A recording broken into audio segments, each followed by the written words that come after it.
মাইরো না। আম্মা জান, এই যে সেন আমার বাইরে তুমি কিছু করো না।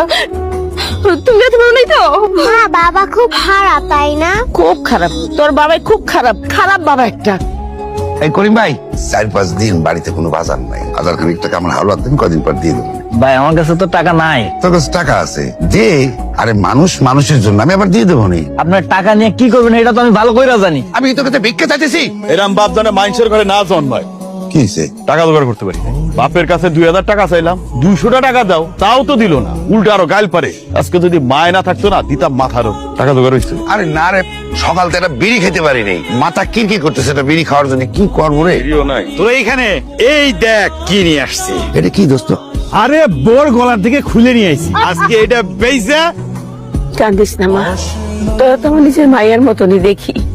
আসলে আমার পোলারা তো নষ্ট হয়ে গেছে, তা না হইলে কি আর আমার সামনে তোর গায়ে হাত দেয়? মা বিশ্বাস করেন, আপনি পোলাসে আমারে মারছে, আমি একটু কষ্ট পাই নাই, কিন্তু আমার ওইটুকু একটা মাইয়া, ওর একটু বুকটা কাঁপলো না।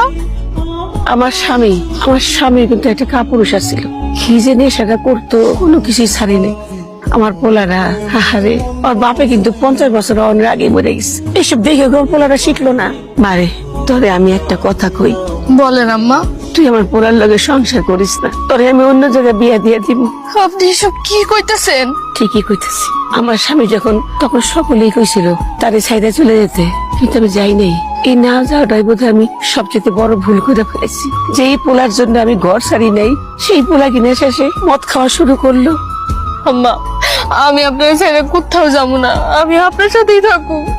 আমি আইজ আছি, কাল নাই। আমি মরে গেলে আমার পোলায় তো তোর অন্য জায়গায় বিয়ে হইলে তোর সংসার হইব, তুই বাঁচবি, আমার নাতিটাও বাঁচবো। মা তুই রাজি হয়েছে? না আম্মা, আমি আপনাকে ছেড়ে কোথাও যাবো না, আমি মরলে এই বাড়িতেই মরতে চাই। মা কই গেছিলা? আমার খিদা লাগছে। আমার বউ আমি বন্ধক রাখলাম 2 টাকা। তোর খিদা লাগছে না মা?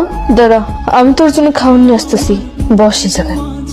মা দেখ, তোর জন্য মুড়ি নিয়ে আসছি। শুধু কি মুড়ি খাবো? মুড়ির সাথে আর কিছু নাই? আছে তো, এই যে দেখ, মুড়ির সাথে মিশানোর জন্য মশলা নিয়ে আসছি। এই মশলা দিয়ে যদি তোমার মাইখা দেই না, খুব মজা লাগবো, তুমি খুব মজা করে খাইবা। তুমিও খাও। মারে আমারে মাফ করে দিস, মাইয়া মানুষে জন্মাইছে, স্বামী আমারে বাজি ধরছে, এই যে বুলাইখা আমি কি করুম ক? যেই লোক নিজের বউরে যে ধরতে পারে, সেই লোক তুই যখন বড় হবি তোরেও বাজি ধরতে পারবো। তোরে আমি খুব ভালোবাসি রে মা, তোরে ছাড়া তুমি থাকতে পারুম না, তুইও তো আমার ছাড়া থাকতে পারবি না। তার চেয়ে ভালো আমারে মাফ করে দিস রে মা, আমারে মাফ করে দিস। মা মুড়ি অনেক মজা হয়েছে। দে মা।